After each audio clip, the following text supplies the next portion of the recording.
Hey guys, Dobby back at you with another story. Hopefully you like it. I through hiked the Appalachian Trail in sections over 3 years. Always solo, always in late fall when the leaves turned blood red and the crowds thinned to ghosts of their own. The Smokies section was my favorite. Dense fog and the balsams. The way the wind moaned through the gaps like forgotten names. I knew I knew the stories.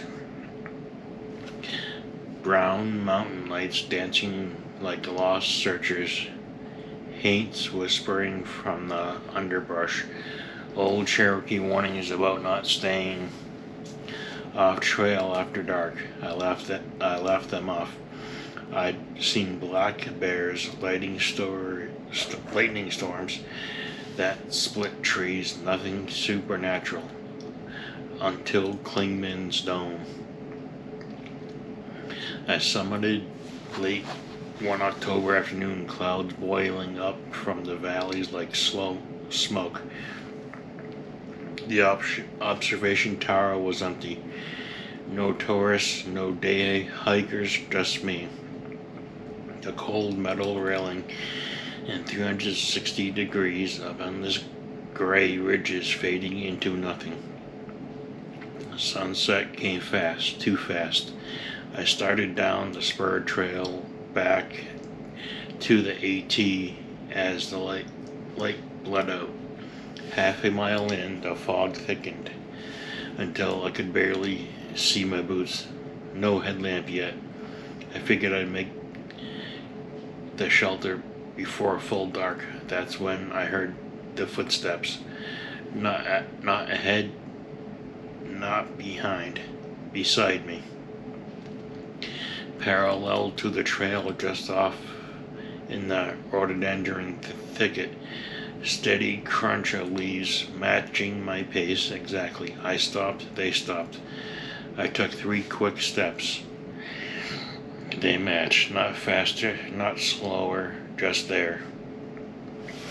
I told myself it was an animal, deer maybe, or another hiker paralleling for company. But the rhythm was too human, too deliberate, no branches snapping, no heavy breathing, just a soft, even tread. I flicked on my headlamp. The beam cut a weak tunnel through the mist. Nothing. No eye shine, no shape. I swung it left. Empty undergrowth. Right, same thing. But then I turned it off to save battery. The footsteps started again. Closer now, almost at my shoulder. My heart kicked hard.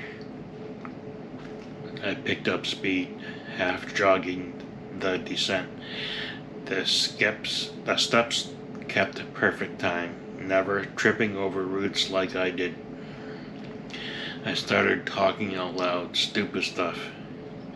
Hey, if you're there, just say hi, trying to break the spell. Excuse me, no answer. Only the echo of my voice bouncing weirdly off the trees like something was mimicking it back at me, softer, delayed.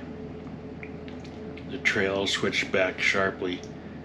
I rounded a bend and saw it, a faint glow ahead, low to the ground, like someone had dropped a lantern, not bright, dim, amber, flickering as if wind blown. Brown mountain lights. No, those were miles away.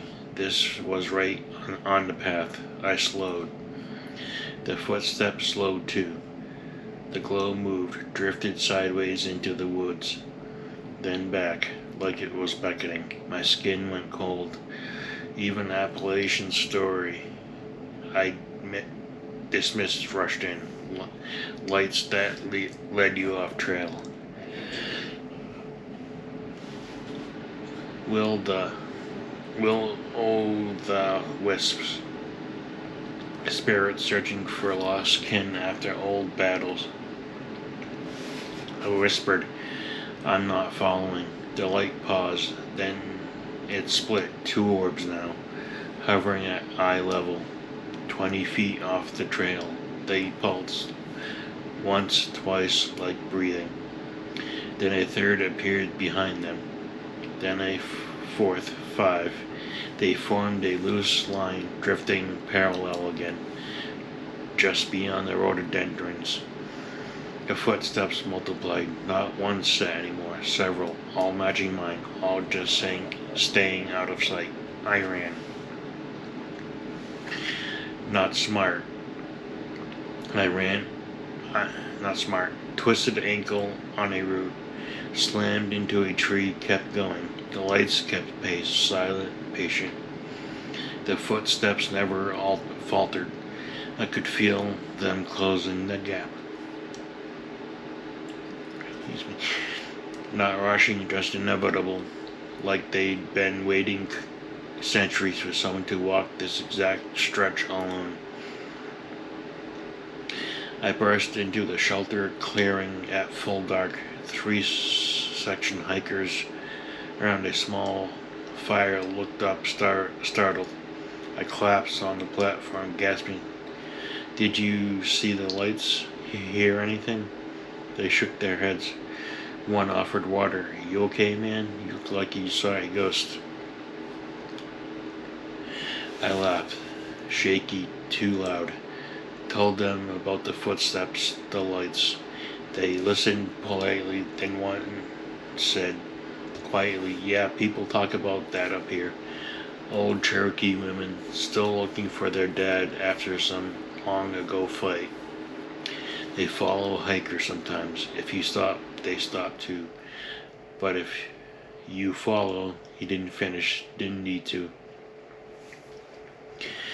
I stayed in the shelter that night, fire roaring, no one sleeping much. Around 2 a.m., when the others were finally out, I heard it again. Soft footsteps circling the shelter, slow, patient, circling once, twice, then the fading up the trail toward the dome.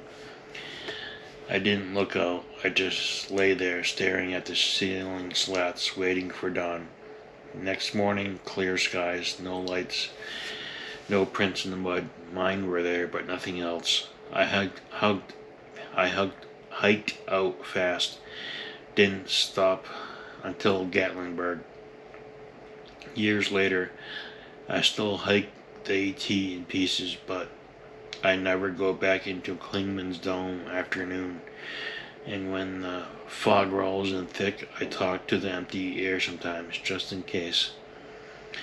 Because out there in those old mountains, some things don't need to catch you. They just need to know you're there walking with you all the way down. And maybe if you're quiet enough, you'll hear them turn back up the trail waiting for the next one who will hike alone. Sweet dreams on your next trail. Watch your step. Okay. That's it. Thanks guys for listening. I'll see you in the next one. Remember to like, subscribe, share, thumbs up, thumbs down, whatever floats your boat. And I'll see you in the next one. Bye.